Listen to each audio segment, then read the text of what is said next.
Good morning, comic book fans. Excuse me 1 second. Bad timing. Welcome back to Ka-Pow Comics. I'm your ever-loving Shorty, and today we are doing our new comic book day. Some of you may have already seen we've already done a video today, but that's because a few things have come out that I want to review this week, so I thought I'd get the jump on it. You'll see what we've got in a moment, in fact. There's one little thing, like a piece of business I need to do, a couple pieces of business I need to do. First off, a lot of our customers now jump to the League of Comic Geeks thing. In fact, anyone who hasn't, we've created your own account for you. Absolutely cool, but if you take something off your list, make sure you let us know, because sometimes you'll take it off after we've already ordered it and there's no chance to take it off, so we are basically stuck with paying for it anyway, which means you're kind of the one who ordered it, so you're going to still have to pay for it. It sucks to have to do it that way. It's a print-on-demand thing. It's how the comic book industry works, but we do our best to limit exposure to everyone for that one, including ourselves. Secondly, next week, absolutely fine. Let me bring my calendar to make sure I'm talking this correctly. Yeah, next week, absolutely fine. Delivery is normal. Week after, because we've got the Easter thing going on, we're not going to get our delivery at all until Thursday. That'll be the 8th of April. And on that day, we will be able to sell things. So it'll be going basically from these straight to invoices. So it'll be a heck of a busy day. Hopefully we won't have a huge amount of stuff, but we'll see how it goes. So just be prepared for all our regular customers at that point. You're not going to get any invoices on Tuesday or Wednesday, but when you get them on the Thursday, as soon as you pay for them, we'll be posting them out. Okay, I think that's all the other related news. Other than that, hey, how are you doing? First off, we're going to do some related products and the like, because I got this in. I was kind of going to order it anyway because it's cool. But one of my regular customers, a friend of mine, did say, it's like, oh, actually, if you've still got one of those when the shop opens again, I might take it off your hands. Yes, it is Warhammer 40,000 Monopoly. It's exactly what it is, with the cool little things you can do there. Pointed Chaos Star, brilliant. So, you know, why wouldn't I get that in? Unfortunately, because it's this big licensed thing, it's not a cheap thing, like £35, I think, for a board game. And considering what you get it compared to, like, just buying the... whatever else I've got still that's really quite expensive. I've got the Fallout board game, which is, yes, more expensive, but you get way more bang for your buck. But it is a licensed thing, and it's kind of cool to have this. Like, just stuff like this is funky. Plus, because of, like, now on the third lockdown I've been in, I've decided I want to get back into Warhammer 40,000 myself. So it's kind of cool to see stuff like that. The only other bit of merch we've got is Wolverine action figure. Got a couple of these because one of our regulars has got one on order for himself. He's getting the full set of them. This one's just going to go out on sale because it's Wolverine, and Wolverine's cool. He's got knife fists. Right, that's all the merch. That's literally it. Oh, we've got some posters, but it's kind of hard to show you posters on a video because they're huge, other than show you a roll of paper. So on to graphic novels and other such things. First off, Scumbag Volume 1. A gentleman has ordered this one. Basically, nobody really seemed that fussed when Scumbag 1 dropped, or even when 2 dropped, but somebody does now want them, so we've got that on order for him. I think the next one is going to arrive as well. A bit of Conan the Barbarian, none of the classic stuff. This is the new Marvel stuff that's been going on. Deceased in trade paperback. This has been out for a while in hardback, but they did like small print runs on them and they sold out really quickly. So if you've been waiting for it, it's only $16.99, and you do get a lot there. That's 6 regular comic books and a big special as well, so not bad at all. Provenance of Madness from Black Caravan. I have enjoyed the Black Caravan imprint from Scout Comics, probably more than I like the rest of their stuff at the moment. This one seems to mostly just be like a few, like 3 stories and a whole bunch of artwork, but it's still a pretty cool thing to have. One that I've been getting as myself as a regular ongoing. We only find them when they're dead.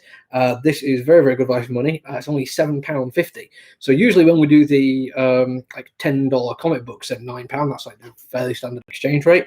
But Boom Studios, like DC, are doing their best to try to go back to kind of like pre-Brexit exchange. So comic book stores aren't suffering and struggling quite so much. So if you missed out on Al Ewing's space epic with absolutely gorgeous art throughout, it is an absolute bargain. £7.50. I've only got 2 of them, so get in touch quick. Cyberpunk. We basically were 1 shy last week, so if you're still waiting for one and you didn't get one last week, give me a shout. We don't have them back in stock. Neil Gaiman's Norse Mythology Volume 1 hardback. Don't think this is too bad. Yeah, backs are a bit more expensive, like 25 quid or something like that, but still, pretty cool thing to have. And Neil Gaiman just looks good on the shelf. Right, so that's all the graphic novels out of the way. I'm going to put those down so I'd not worry about knocking them over. Wing this around a little bit, and onto comic books. Got 2 boxes of them, but not like a huge amount. Some of them have got multiple, so we'll see how it goes. Happy we can get through this one. First off, Action Comics. The first Action Comics since Brian Michael Bendis left. What interests me a little bit more is Midnighter. Because the whole Pride thing they're doing, I've seen that Midnight and Apollo might be actually coming back again. And that's cool. I always like those characters. Next up is the big release. Check out the rest of our back catalogue of videos. We've already reviewed this today. Alien, issue 1. Marvel also has Predator now, so lots of cool stuff like that coming out. We do have a 1 per store variant, which is on our eBay page. I've got a link for that on our Facebook page, so you can probably, in fact, this is one of those things I really should prepare ahead of time. Let me just bring up this because I can now, due to the wonders of technology, say yes. We've got a 1 per store variant of Alien, and it's right there. And you can go and check it out and make a bid and make us lots of money. We also have a couple of variants. These are both of the same guy, Gleason and Scott Young. When it comes to variants, please get in touch and ask us. We have had a few people just add to their League of Geek things that they want a 1 in 25 variant. Other comic book we only order 4 of. So if we were to get you that one, you're probably going to pay like 40, 50 quid for it. So get in touch because we can't afford to lose money on that kind of thing. Rather than just assuming we're going to get them, it's best to ask. Amazing Spider-Man 62. New outfit there. People have been talking about the new costume thing, but I've not really heard enough about it to make me want to go and grab it. Batman Black and White issue 4. Chip Zdarsky in this one, very cool. Daniel Warren Johnson, who I really, really like.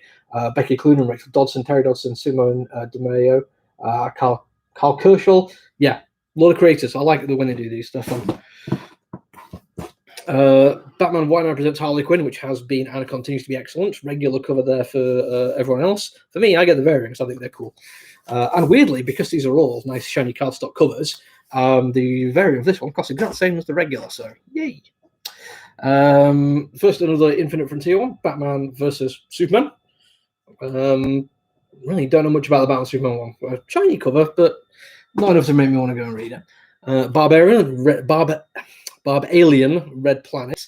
Just normal Black Hammer ones for the gentleman who likes his Black Hammer stuff. Next up, we have what seems to be quite a long-delayed Black Panther, the Intergalactic Empire of Wakanda. Nobody asked for this variant, but I quite liked it because I like Shuri. So if anyone wants this one, give me a shout. If you've already ordered regular, you're getting a regular. If you want the variant as well, or you just want a variant, that's fine. But these are what we ordered because people asked for them. The variants are extras. And I like that cover. I like Shuri. She's awesome. Boys. Next up, Blade Runner Origins issue 2. Nothing like some Cyberpunk standing around in the rain, eh? Looks amazing. And then a bit of a backorder thing going on here. We have regular issue 1 of Berserker. This is we ordered a few extras, and this is the only one that hasn't been spoken for. So if you've messaged us, yes, you've already got one. It's in there safe for you, absolutely fine. If you haven't, we have that one left. And then I want to say regular. It's not really regular. He's like ordered one thing from us. But about 20 years ago, I was working in the comic book store and he was a regular there, so I still think he was a regular. Has ordered the shiny variant, which is very, very cool. But that's enough of that. On to other comic books. Cable with the Phil Noto cover. I think we're not going to get much more Cable, which is a bit of a shame. People have been really bitching about it. Another big launch, issue 1. This might be the second thing I review, but there's a few things to review this week, so we'll see how it goes. Carnage, Black, White, and Blood. Was also, the Wolverine, Black, White, and Blood. I read issue 1 of that one, and it was entertaining concept. I find Carnage to be a little bit harder thing to get my head around because at least Wolverine is like trying to be a hero. But already spoken for again. The Gleason variant is particularly shiny. I do like that. Another one for me now, though, because one of the best things I've liked of the Future State was Detective Comics. This is the first one by Enrico Tamaki and Dan Morrow with colours by Jordi Belair. That is a creative team I can get behind. I have gone for the variant cover because I really like the variant covers, and Lee Bermejo still draws my favourite Bat costume. So yeah, I'm gonna go for that one.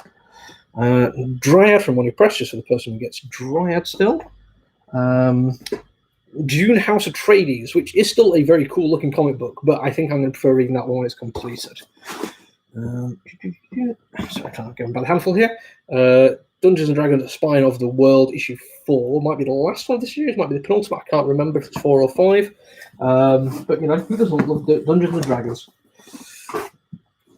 And last one for this box, Excalibur, by Teeny Howard, which is just people having fun with swords apparently. Right, I'm just going to have to move some boxes around so I don't knock anything over. Bear with me. I'd sing along to entertain you, but nobody wants that. Okay, you can go and sit there until I'm done. And second box. Hello.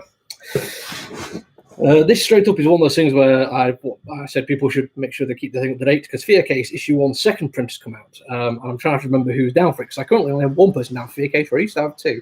So I have to remember who that was.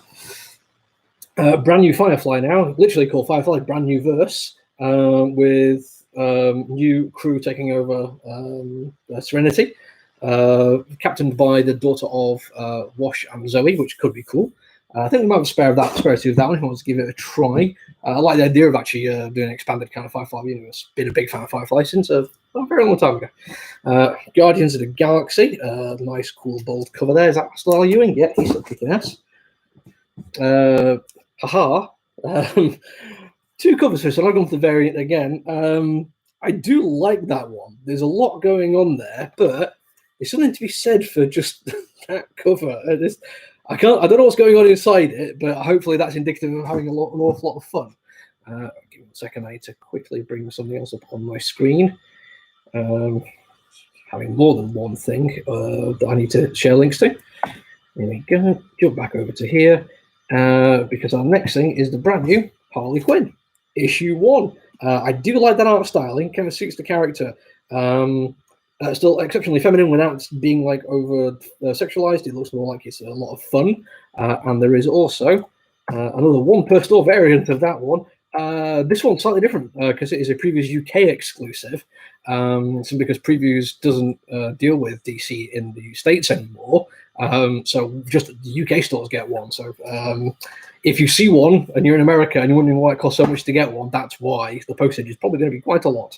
Trust me, for the international shipping thing for on eBay, all we do is charge what it takes to get it to the eBay warehouse, and then they'll send it on for you and they'll charge you stuff. So don't blame us. A bit of King in Black. Do we have any more King in Black covers? I can't remember. But King in Black Scream. I think it's just a one shot again, so luckily not much of that. Lady Baltimore. I think it's one of the Mignola ones that possibly ties into Hellboy, so who knows. Life is Strange. There's been some issues with Life is Strange. If you see this and think, yes, that's mine, let me know, because I'm kind of struggling to keep track, because I want to say Diamond and a Titan issue at this point, that we just haven't got what we need when we need it. Maestro, War and Pax. Another one for me with Miles Morales Spider-Man. 1 month until the Clone Saga. Yay. Don't get me wrong, I've been loving Miles Morales. So Asad Ahmed did an absolutely brilliant job of it. I think I don't particularly need Clone Saga in my life. I'm okay without that. Miskatonic, very, very cool cover, but didn't grab my attention too much. Moonshine, Azzarello and Eduardo Riso. Just, yeah, brilliant creative team. I wish I'd jumped on that one at the start. Maybe check out the trades at some point. No Man Omen, I think this person has cancelled that. That might be the last issue they're getting for that one. Another one of my favourites at the moment, Kieran Gillen and Dan Mora. Once and Future, issue 17, which so far, again, I'll be absolutely spectacular. And then the 110 variant as well. A little bit of post-apocalyptic Americana now. Post-Americana, in fact, literally what it's called. Really, you should be checking this out. It's kind of disappointing that only one person's down for it. I've been thoroughly enjoying every issue. Punchline, but the Antarctic Press Punchline, not the DC Punchline. Recount issue 3 has been massively delayed, and then to add insult to injury, we ordered 2, we've been charged for 2, and they've sent us 1. Hopefully the missing one will turn up next week. I'll have to go back and check who ordered first, see who gets theirs first, but I do apologise. It is unfortunately just the way of things. Thankfully, I think it's the only thing we were missing this week, so anyone else, you should be getting what you've asked for. Savage Avengers King in Black, so it's actually just the ongoing with a tie-in. And I did mention Scumbag earlier. I think this is the first issue after the trade, or maybe the last issue of the trade. I can't remember. Shadow Doctor number 2. I think that's the one where somebody might have ordered issue 1 and then taken it off their list, so we've still got number 2 sat there waiting for them. Sonic the Hedgehog, just the ongoing. Star Wars Dr. Aphra. I like the facial expression there. It just feels like caught at the wrong moment there, which is quite enjoyable. But not afraid to show it either, like a little bit of an odd double chin moment. Brilliant little take on humanity. Tanner, which it's one of the heavy metal ones. I really should have been reading these and pay more attention to because they do look spectacular. But there's too many things for me to read all of them, I'm afraid. Taskmaster, for the people who get that one. Another one from DC's Infinite Frontier, brand new on Teen Titans Academy, introducing whoever that is, who might actually be somebody else who's wearing a costume. Let's face it, DC have done that kind of thing before. So, you know, it could be anyone, who knows, but they're making a bit of a big deal out of it. So if you want to grab jump on that one, let me know. We have spares. Teen Titans, I think, is one of those that only one person's asked for, so we've got a couple spare. Usagi Yojimbo, just ongoing, not one of the special ones. A new Vampirella spin-off, Vampirella versus Purgatoria, issue 1 of gosh knows how many. This one I'll be flicking through myself. I haven't added it, but I've quite enjoyed what Behemoth have been doing recently. So Vietnam Horror issue 1, to give that one a shot. Back order from somebody else here last week, Wonder Woman. And finally, Year Zero, Volume 2, Issue 5 from AWA Studios. That has been probably the best reviewed, or well, probably the best selling AWA one, because people are looking for some kind of like post-Walking Dead kind of thing. I personally think Redemption or Bad Mother, even Hotel, have been better, but you know, each to our own. We like things or we don't. So yeah, that's everything for today. I might sneak in an extra review, depends on how long it takes me to get all this done, but I will try and get as many invoices sent out today as I can before I go home. Until then, until you see me again, stay safe, take it easy. Bye.